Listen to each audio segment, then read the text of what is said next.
Assalamualaikum warahmatullahi wabarakatuh. Alhamdulillahirrabbilalamin. Kita bisa mengikuti mata kuliah filsafat umum secara online tanpa suatu halangan apapun.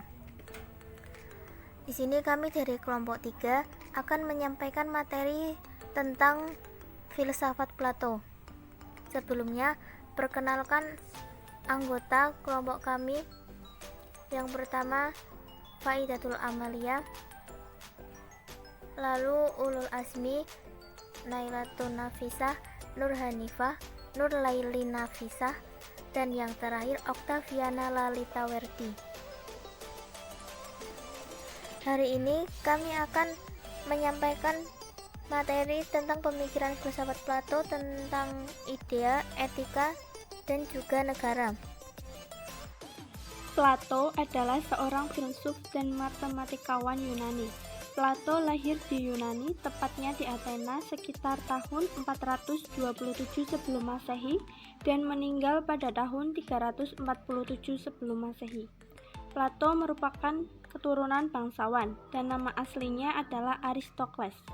Nama Plato diberikan oleh gurunya karena ia memiliki perawakan tubuh dan karisma yang sangat bagus. Plato adalah pendiri institusi pendidikan pertama di dunia barat yang terletak di Athena yang diberi nama akademik. Plato merupakan murid kesayangan Sokrates sehingga banyak dari karya-karyanya yang terinspirasi dari Sokrates. Pemikiran Plato tentang ide. Menurut Plato, ide merupakan sesuatu yang memimpin pemikiran manusia. Dengan adanya ide, manusia mampu memecahkan suatu masalah maupun menciptakan suatu hal. Ide bukanlah hasil pemikiran subjektif, melainkan sesuatu yang objektif. Ide lepas dari subjek yang berpikir. Maksudnya, ide itu berdiri sendiri, bukan berasal dari perasaan maupun selera seorang. Setiap orang itu berbeda dan idenya tidak akan berubah. Walaupun dua orang itu kembar, pasti ide mereka akan berbeda. Plato membagi dunia menjadi dua jenis, yaitu dunia ide dan dunia indrawi. Dunia ide menurut Plato merupakan sesuatu yang alami dan tidak dapat dirasakan oleh indera manusia.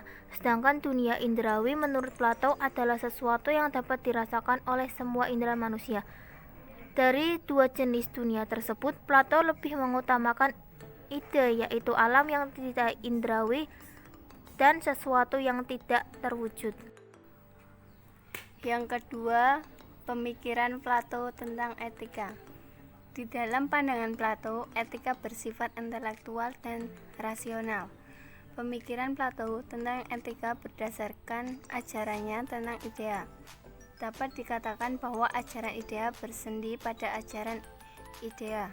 Yang dimaksud idea dalam perspektif etika adalah budi. Budi ialah tahu. Plato membagi budi menjadi dua macam. Pertama, budi filosofi yang timbul dari pengetahuan dengan pengertian. Kedua, budi biasa yang terbawa oleh kebiasaan orang.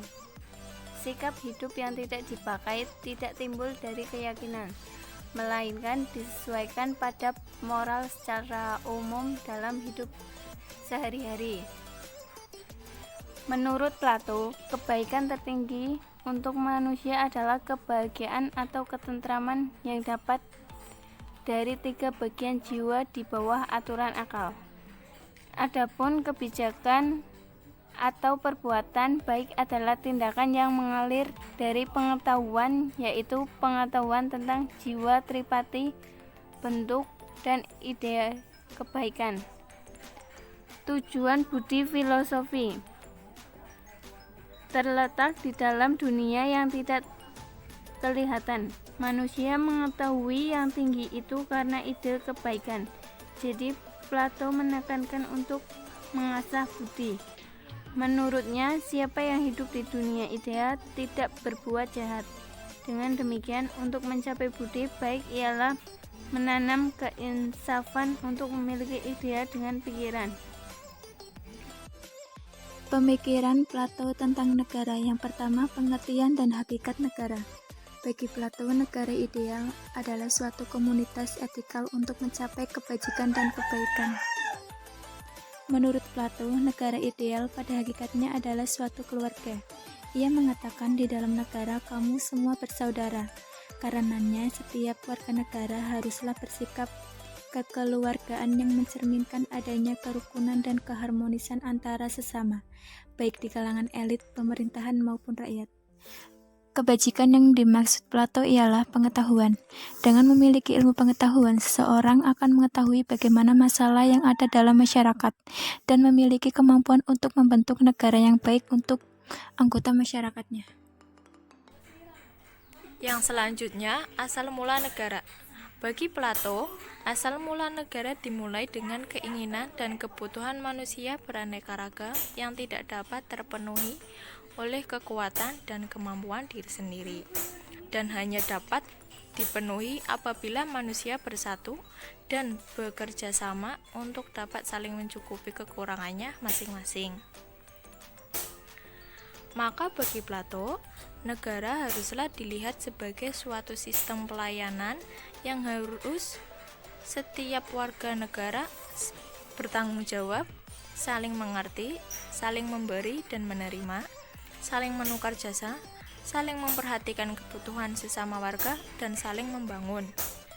Teori Plato tentang asal mula negara juga diterima dan dikembangkan oleh pemikir barat modern seperti Thomas Hobbes dan G.G. Rousseau. Yang selanjutnya, tujuan negara.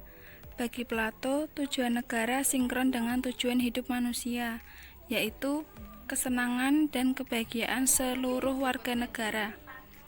Menurut Muhammad Hatta, yang dimaksud dengan kesenangan hidup oleh Plato itu bukanlah memuaskan hawa nafsu di dunia ini, akan tetapi kesenangan hidup diperoleh dengan pengetahuan yang tepat tentang nilai barang-barang yang dituju.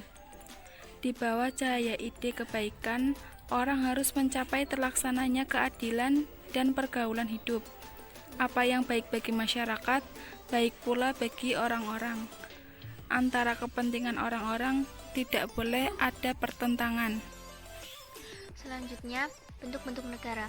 Dalam bukunya Republik bagian 8, Plato menyebutkan ada 5 macam bentuk negara, antara lain yang pertama aristokrasi, yaitu bentuk negara di mana pemerintahan berasal dari kalangan cendekiawan yang memerintah dengan bijaksana berdasarkan pada keadilan. Yang kedua adalah demokrasi, di mana pemerintahan dijalankan oleh orang-orang yang bertujuan untuk mencapai kehormatan dan tidak berdasarkan pada keadilan. Yang ketiga adalah oligarki, di mana pemerintahan dipegang oleh hartawan dengan tujuan mereka untuk memperkaya diri sendiri saja. Selanjutnya demokrasi, yaitu pemerintahan yang berada di tangan rakyat, di mana kebebasan sangat diutamakan.